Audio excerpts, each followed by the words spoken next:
السلام علیکم، آپ ہیں میرے ساتھ حماد نیوز اینڈ ویوز پر۔ کچھ بات کریں گے کہ عمران خان کی رہائی کے حوالے سے پھر سے خبریں یا ان کے حوالے سے ڈیل کے متعلق پھر سے خبریں کیوں سرگرم ہیں، پس منظر کے معاملات کیا ہیں، اس پر بات کریں گے۔ اور اس پر کچھ بات کریں گے کہ ایک سابقہ خاتون صحافی اور ناکام سفارتکار کی سرگرمیاں کیا ہے۔ تو چلے بڑھتے ہیں ویڈیو کی طرف۔ بہت سے دوستوں کے ویلاگ سنے یا الیکٹرانک میڈیا پر مختلف پروگرامز دیکھے تو ہمارے کچھ صحافی دوستوں کا خیال ہے کہ عمران خان کے حوالے سے پھر سے کوئی ڈیل کی بات چل رہی ہے۔ تو جو میرے انفارمیشن ہے وہ یہ ہے کہ کوئی معاملہ نہیں چل رہا ہے، ڈیل بالکل زیرو پر ہے اور کوئی کمیونیکیشن نہیں ہے اس وقت۔ میں اس وقت کی بات کر رہا ہوں، اور نہ اڈیالہ کے ساتھ کوئی رابطہ ہے، نہ درمیان میں کوئی لوگ ہیں۔ لیکن ایک چیز دیکھنے میں آ رہی ہے گزشتہ چند دنوں سے، ایک سابق خاتون صحافی اور سفارتوں کے مزے لینے والی ہمیشہ، حالانکہ وہ ڈپلومیٹ بھی نہیں ہے، وہ کوئی فارن سروسز کی بھی نہیں تھی، صحافی تھی، لیکن بے نظیر بھٹو کی بہت قربت رہی۔ پھر 2013 میں جب نواز شریف کے آنے کے امکانات بڑھ رہے تھے تو میاں صاحب سے لندن میں بھی ملاقاتیں کرنے لگی، لاہور میں بھی، اور میاں صاحب کو بھی شیشے میں اتارا، چونکہ یہ فن بہت آتا ہے۔ اور پھر وہ امریکہ میں 95، 96، 97 میں سفیر رہی تھی، ملیحہ لودھی کی بات کر رہا ہوں۔ اور اس دور میں پاکستان کو امریکہ کی طرف سے شدید مشکلات کا بھی سامنا کرنا پڑا تھا۔ اگر آپ کو یاد ہو تو پریسلر ترمیم کے حوالے سے کچھ اور باتیں بھی سامنے آئی تھی، اور سفارتی سطح پر پاکستان کے لیے بہت سے مشکلات بھی پیدا ہوتے رہے۔ اچھا، جب وہ دور ختم ہوا تو پھر مشرف دور میں، یعنی ملٹری رجیم میں، مشرف کی قربت اختیار کر لی اور پھر سے امریکہ میں سفیر، پھر اس کے بعد برطانیہ میں ہائی کمشنر۔ یہ سلسلہ چلتے چلتے 2013-14 تک آیا، تو پھر نواز شریف اقتدار میں آئے تو پھر نواز شریف کی قربت اختیار کر لی، اور پھر نواز شریف دور میں UN میں چلی گئی تھی پاکستانی مندوب کی حیثیت سے۔ اس خاتون چونکہ وہ گزشتہ 30 سال سے تقریباً اہم ترین عہدوں پر رہی، ان کے حوالے سے وزارت خارجہ میں، فارن آفس میں بہت سی باتیں ہوتی رہی۔ ایک تو جو پروفیشنل ڈپلومیٹس تھے ان کے ریزرویشنز بھی تھے، اور انہوں نے وہ ریزرویشنز مختلف طاقت کے مراکز تک پہنچائے بھی، کہ جو چونکہ سفارتکار وہ تھی نہیں، تو جو مسائل پیدا ہو رہے تھے ملک کے لیے، پاکستان کے لیے، تو اس حوالے سے انہوں نے اپنے، اور دوسری بات یہ کہ جو پروفیشنل لوگوں کی حق تلفی ہو رہی تھی اس حوالے سے بھی باتیں ہوتی رہی۔ ابھی تقریباً 2 مہینے پہلے، 2 یا 3 مہینے پہلے، ایک بہت اچھے ڈپلومیٹ رضوان سعید شیخ کو امریکہ میں سفیر بنا دیا گیا۔ جب وہ جا رہے تھے تو اس دوران ان کی کچھ سرگرمیاں دیکھنے میں آ رہی تھی کہ رضوان سعید شیخ کی جگہ ایک بار پھر میں امریکہ میں سفیر تعینات ہو جاؤں، لیکن اب وہ صورتحال نہیں ہے جو بے نظیر بھٹو، میاں نواز شریف یا پرویز مشرف کے دور میں تھی۔ اب اسٹیبلشمنٹ کے اندر ان کے لیے کوئی سافٹ کارنر نہیں ہے، ان کو کوئی ونڈو نہیں دی جا رہی ہے، ان کو کوئی سپورٹ نہیں ہے، اور اسٹیبلشمنٹ کا مزاج بھی پہلے کی نسبت مختلف ہے، اور وہاں پر ان کو کوئی پذیرائی نہیں ملی۔ اور پھر رضوان سعید شیخ سفیر تعینات بھی ہوئے، وہ پروفیشنل آدمی ہے۔ مسعود خان جو اقوام متحدہ میں مندوب تھے، ان کا ٹینیور ختم ہوا، اور ان پر یہ الزامات ہے کہ وہ PTI کا بیانیے کا امریکہ کے اندر توڑ نہیں کر سکے، اس میں انہیں ناکامی کا سامنا کرنا پڑا۔ تو جو میری جو سفارتکاروں سے یا ڈپلومیٹ سے بات ہوئی، میں اس حوالے سے بات کر رہا ہوں۔ تو ظاہر ہے وہ اب واپس آ رہے ہیں، یہ وہاں بھی کوشش جاری رہی یہاں سے۔ تو چونکہ اسٹیبلشمنٹ نے کوئی راستہ نہیں دیا، وہ پہلے کی طرح جو ملٹری اسٹیبلشمنٹ کو سپورٹ کرتی رہی، تو کچھ لوگوں سے میری بات ہوئی تو کہا جا رہا ہے کہ ایک اور کارڈ کھیل رہی ہے، وہ یہ کہ ٹرمپ کے اقتدار کا کارڈ جو ہے اسے کھیلنا شروع کیا ہے، اور اس کو مختلف اینگل سے کھیل رہی ہے۔ ایک تو یہ کہ یہ جتا رہی ہے کہ میری وہاں لابی ہے، میرے تعلقات ہیں، میں پاکستان کے حوالے سے، یعنی ایک کارنر کو یہ سمجھا رہی ہے۔ دوسری، پرائم منسٹر ہاؤس اور وزارت خارجہ سے کوئی سپورٹ نہیں ہے، لیکن وہاں پر ایسا تاثر دیا جا رہا ہے، ایسا پرسپشن بنا رہی ہے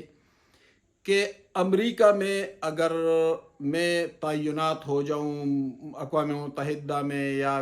کہیں اور اہم جگہ ملے، تو پاکستان کو درپیش مشکلات اور پی ٹی آئی بیانیہ اور اس کے کاٹ کے لیے میں مؤثر کردار ادا کر سکتی ہوں۔ لیکن اس کے ساتھ ساتھ جو پی ٹی آئی لابسٹ ہیں پاکستان کے اندر یا پاکستان سے باہر، ان کے ساتھ بھی اپنے روابط کو بڑھا رہی ہے، اور ایسا تاثر دے رہی ہے جیسے عمران خان کو رہائی مل جائے گی، پی ٹی آئی کے لیے اچھا وقت آئے گا، اور وہ جو طریقہ کار ہوتا ہے۔ تو اس دوران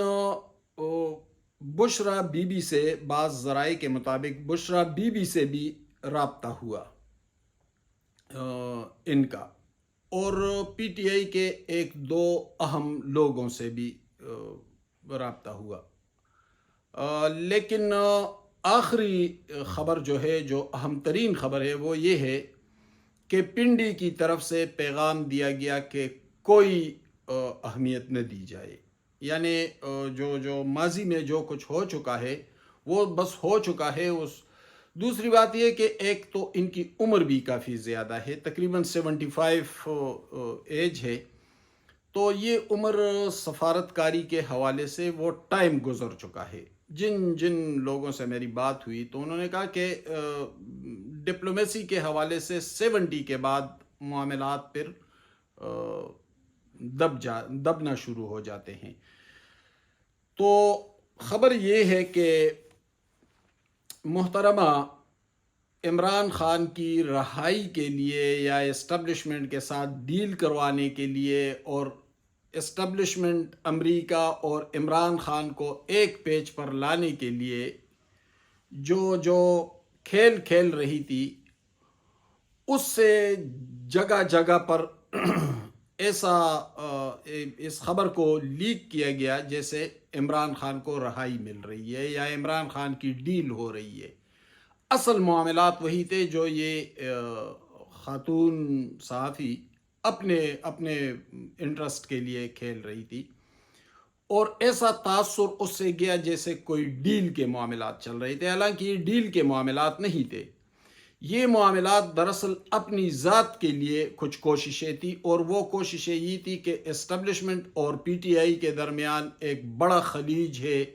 ایک دوسرے کے مقابل بھی ہیں۔ پی ٹی آئی والے سوشل میڈیا پر فوج کے خلاف پروپیگنڈا کرتے ہیں، یہ تو ایک ایسا منصوبہ بنایا گیا جیسے صورتحال کو اس موڑ پر موڑا جائے گا کہ پی ٹی آئی والے بھی راضی ہو جائیں گے، فوج کے خلاف پروپیگنڈا بھی بند کر دیں گے، عمران خان کو بھی ریلیف مل جائے گا، امریکہ کے ساتھ بھی تعلقات ٹھیک ہو جائیں گے، اور اس میں سے ایک بھی نہیں ہونا تھا۔ وہ جو ٹریک ریکارڈ ہے نا، وہ ٹریک ریکارڈ سامنے پڑا ہے کہ جہاں بھی پاکستان کو مشکلات پیش آئی تو محترمہ پیش رہی اس میں، اور ان کی جو پروفیشنل صلاحیت تھی وہ کیا تھی، اس سے کیا فائدہ پہنچا۔ تو کہنے کا مطلب یہ ہے کہ ایک ایسا منصوبہ تھا جس سے فائدہ تو ایک فرد کو پہنچنے والا تھا، اور ماضی میں اس طرح ہوتا رہا ہے، حالانکہ اس کا پاکستان کو اور ریاست کو کوئی فائدہ نہیں پہنچا، لیکن ذات کا فائدہ اہم ہوتا ہے نا، اس ملک کا تو المیہ یہ ہے۔ تو جو معاملات چلتے رہے اس سے یہ جگہ جگہ یہ خبریں نکالی گئی جیسے ڈیل کے معاملات چل رہے ہیں، حالانکہ کوئی ڈیل نہیں ہے، اور نہ اس ڈیل کو اور نہ اس منصوبے کو طاقت کے مراکز سے کوئی پذیرائی مل رہی تھی۔ بلکہ میری خبر تو یہ ہے کہ جب کچھ زیادہ سرگرمی دکھائی تو پھر یہ پیغام بھی آیا کہ ان کے ساتھ کوئی کمیونیکیشن نہیں کی جائے، اور کمیونیکیشن کو مکمل طور پر ان کے ساتھ بلاک کیا جائے، اور یہ پیغام اسلام آباد کو بھی دیا گیا، جو طاقت کے مراکز ہیں وہاں پر بھی، کہ اگر کوئی اپنے ذاتی حوالے سے کچھ کام کرے تو ٹھیک ہے، وہ اس کی مرضی ہے، لیکن ریاستی سطح پر اسے کوئی پذیرائی حاصل نہیں ہے۔ تو جب اس طرح کے معاملات لوگ اپنے مفادات کے لیے چلاتے ہیں تو پھر اس سے چونکہ میڈیا میں تو تعلقات ہوتے ہیں میڈیا پرسنز کے ساتھ، مختلف میڈیا ہاؤسز کے ساتھ۔ ابھی 2-4 دن پہلے ایک پروگرام میں محترمہ کو میں نے دیکھا بھی، تو وہاں پہ ایک تقریر بھی کر ڈالی، اور اس تقریر سے کچھ ایسا محسوس ہونے لگا، بلکہ میرے ساتھ 1-2 لوگ بیٹھے ہوئے تھے، باخبر لوگ تھے، تو ایک نے مجھے کہا کہ یہ تو پھر سے شاید کوئی، تو خبر اس سے پہلے تھوڑی بہت میرے پاس پہنچ چکی تھی کہ کسی عہدے کی تلاش میں ہے۔ تو کہنے کا مطلب یہ ہے کہ اپنی ذات کے لیے کیا کیا خبریں میڈیا میں فلوٹ کی جاتی ہیں، اور کس طرح لوگوں کی ذہن سازی کی جاتی ہے، اور اس کے پیچھے صرف اپنے مفادات ہوتے ہیں، لیکن اپنے مفادات کے لیے سیاسی طور پر کھیلنا اب تقریباً ناممکن ہوتا جا رہا ہے۔ وہ راستے جہاں سے پذیرائی ملتی تھی وہاں پر ان کے لیے اس وقت کوئی ایسا راستہ نہیں ہے جہاں سے ان کی مزید کامیابیوں کا راستہ ملے۔ جب بلاول بھٹو وزیر خارجہ بنے تھے پچھلی حکومت میں، تو اس وقت انہوں نے یہ کوشش کی کہ ملٹری کے ذریعے بلاول سے کھلوائے جائے اور امریکہ میں سفیر تعینات ہونے کے لیے، لیکن اس پر نہ ملٹری نے زیادہ سپورٹ کیا اور نہ بلاول نے اس میں دلچسپی لی، اور بعض ذرائع کے مطابق بلاول کے پاس جو انفارمیشن تھے انہوں نے اس کا ذکر بھی کیا بعض لوگوں کے ساتھ۔ اچھا، جب انوار الحق کاکڑ حکومت، جب بلاول وزیر خارجہ آتے تو اس وقت 2